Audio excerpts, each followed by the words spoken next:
আসসালামু আলাইকুম। আশা করি আপনারা সবাই অনেক ভালো আছেন। আল্লাহর রহমতে আমরাও অনেক ভালো আছি।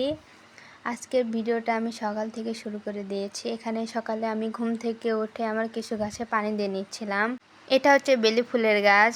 আমি ফুলসহ গাছটা কিনেছিলাম, কিন্তু ফুলগুলো কেন জানি মরে গেছে, কিছু পাতাও মরে গেছে। এখন আমি সেগুলো ফেলে দিচ্ছি। আমার ঘরের ভিতরে গাছ রাখার খুবই শখ। কেন জানি আমার গাছগুলো হয় না, মরে যায়। এই যে এই গাছটা আমি আগেও আগেও লাগিয়েছিলাম, কিন্তু গাছটা মরে গেছে। এবার আবার লাগিয়েছি, দেখা যাক কি হয়, আল্লাহ ভরসা।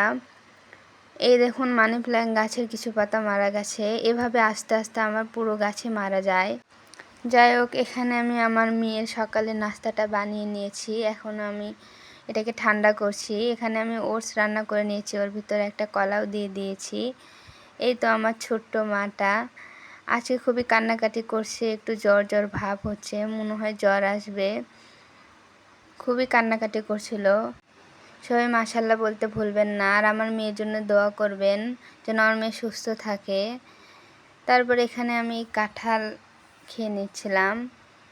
এটা আমাদের গাছেরই কাঁঠাল। কাঁঠালটা অনেক মিষ্টি। কাঁঠাল খেয়ে নেওয়ার পরে আমি দুপুরে রান্না বসিয়ে দিয়েছি। পাবদা মাছ দিয়ে আলু পটল দিয়ে চচ্চড়ি করে নিচ্ছিলাম। পাশের চুলে আমি ভাতও বসিয়ে দিয়েছি। রান্না করতে করতে অনেক গরম লাগছিল, তাই ফ্রিজ থেকে একটু দই বের করে খাচ্ছিলাম। এই দইটা আমার অনেক পছন্দ। এটা আমার শ্বশুরবাড়ি এলাকার দই। এটা বিকালবেলার ভিডিও। আমরা বিকালবেলা একটু বের হয়েছিলাম। আমার মেয়ে খুবই কান্নাকাটি করছিল, ভাবছিলাম বের হলে একটু ভালো লাগবে, ওকে নিয়ে একটু ঘুরে আসি। এখানে আমরা মেলায় চলে এসেছি, টিকিট কেটে ভিতরে ঢুকেও গেছি। মেলাতে লোকজন খুবই কম। মেলা শেষের দিকে 28 তারিখে শেষ হয়ে যাবে, তাই ভাবলাম একবার ঘুরেই যাই। এর আগেও বহুবার আসা হয়েছে। এই মেলা যতদিন থাকবে এর ভিতরে আমার 5-6 বার আসা হয়ে যাবে। এই তো এখন মেলার ভিতরে ঢুকে পড়েছি। মেলাটা অনেক সুন্দর করে ডেকোরেশন করা হয়েছে। এখানে আমার মেয়ের জন্য কিছু সফট টয় দেখা হচ্ছিল। ওইগুলো দেখে এত খুশি হয়েছিল, মাশাআল্লাহ অনেক খুশি হয়ে গেছিল। সামনে এতগুলো পুতুল দেখে ও চিল্লাচিল্লি পাচ্ছিল, কোনটা রেখে কোনটা নেবে, মনে হয় ওর ভিতরে ছেড়ে দিলে ও সব কিছু তছনছ করে দেবে। এখান থেকে একটা পুতুল নেওয়া হয়েছে। আপনাদের ভাইয়া পুতুল একদমই পছন্দ করে না, বলে পুতুল ঘরে থাকলে ফেরেশতা আসবে না। এই তো এখন আমরা মেলাটা পুরোটা ঘুরে দেখছিলাম। মেলার ভিতরে কোনো লোকজনই ছিল না। এর আগে যখন এসেছিলাম অনেক ভিড়ে তো পায়ে রাখা যাচ্ছিল না।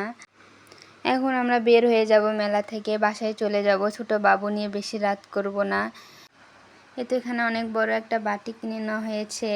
আমার ভাসুরের জন্য সৌদি আরবে মাংস পাঠানো হবে, সেজন্য অনেক বড় বাটির দরকার ছিল, তাই একটা বাটি কিনে নেওয়া হয়েছে। এখানে বাসায় ডিমও ফুরিয়ে গেছিলো, তাই ডিম নিয়ে এসেছি। এই তো আমার মেয়ের জন্য একটা হাতি কিনেছি। এটাও আপনার ভাইয়া নিতেই দিবে না, তবু আমি জোর করে নিয়েছি একটা। এখানে আমি আসার সময় ফুচকা নিয়ে এসেছিলাম। এখন আমি ফুচকাটা খেয়ে নেবো। এতগুলো ফুচকা আমি কিভাবে খাবো তাই ভাবছিলাম। আপনাদের ভাইয়া আমাকে রেখেই চলে গেছে বাহিরে, মনে হয় না খেতে পারবো না। তো এখানে আমি ডিমগুলো ধুয়ে নিয়েছি। আজকের ভিডিওটা এই পর্যন্তই। আল্লাহ হাফেজ, আসসালামু আলাইকুম।